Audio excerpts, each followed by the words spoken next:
I, Chandarapuram Ponnusamy Radhakrishnan, do swear in the name of God do swear in the name of God that I will bear true faith and allegiance to the Constitution of India, yes, by law established, and that I will faithfully discharge the duty upon which I am about to enter.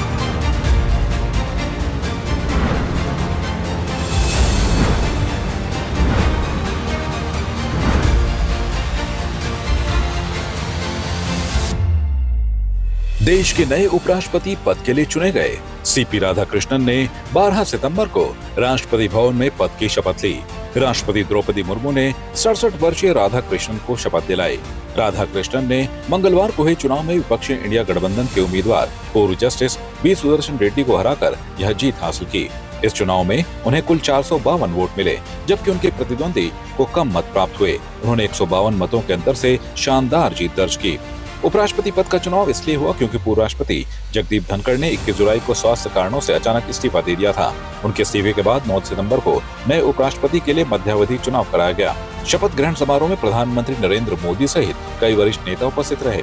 Radhakrishnan का यह चुनाव भारतीय राजनीति में उनके अनुभव और संगठन क्षमता का प्रतीक माना जा रहा है।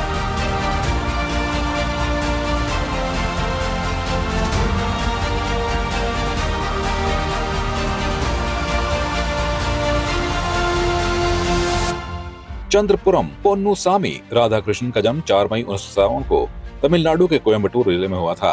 उनका राजनीतिक और संगठनात्मक सफर बहुत लंबा और प्रेरणादायक रहा है। 16 साल की उम्र में ही उन्होंने राष्ट्रीय स्वयंसेवक आरएसएस और जनसंघ से जुड़कर राजनीति में कदम रखा। उनके शुरुआती साल संगठन और समाज सेवा में बीते, जिससे उन्होंने लोगों के बीच काम करने और नेतृत्व की कला सीखने का अनुभव मिला। सीपी राधाकृष्णन ने बिजनेस एडमिनिस्ट्रेशन में स्नातक की उपाधि प्राप्त की है। उन्होंने 1974 से अपना राजनीतिक करियर शुरू किया और भारतीय जनसंघ की राज्य कार्यकारिणी के सदस्य बनकर संगठन में सक्रिय भूमिका निभाई। वे तमिलनाडु में भाजपा के सक्रिय सदस्य बने और पार्टी में संगठनात्मक कार्यों में तेजी से उभरे। उन्होंने 1998 और 1999 के लोकसभा चुनाव में कोयम्बटूर से जीत हासिल की।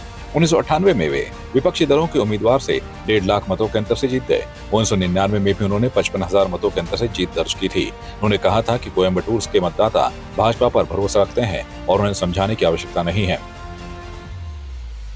2004 में राधाकृष्णन ने तमिलनाडु में गठबंधन बनाने और अन्य दलों के साथ संबंध मजबूत करने में अहम भूमिका निभाई।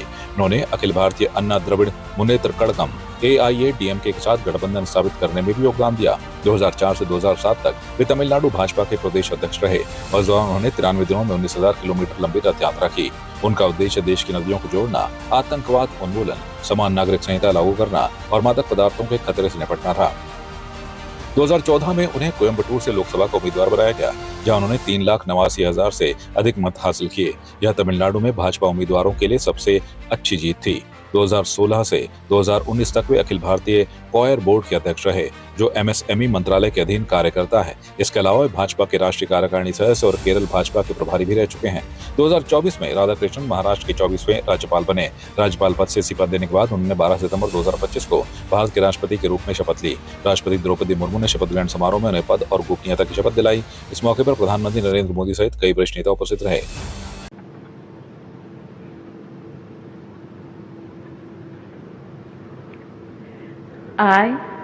I, Chandarapuram Ponnusamy Radhakrishnan, do swear in the name of God do swear in the name of God that I will bear true faith and allegiance that I will bear true faith and allegiance to the Constitution of India to the Constitution of India, as by law established, yes, by law established, and that I will faithfully discharge the duty and that I will faithfully discharge the duty upon which I am about to enter. upon which I am about to enter. Congratulations.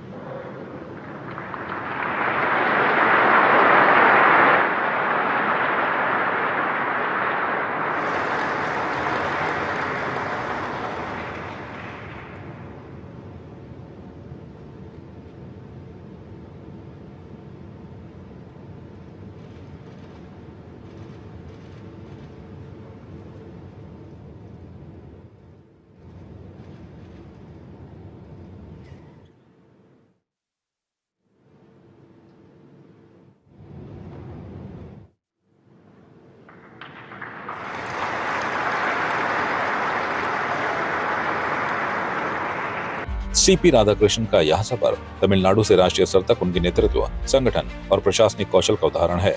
उनका अनुभव और संगठन क्षमता उपराष्ट्रपति के रूप में देश की लोकतांत्रिक संस्थाओं को नई दिशा देने में सहायक होगी। ब्यूरो रिपोर्ट, संवाद 365।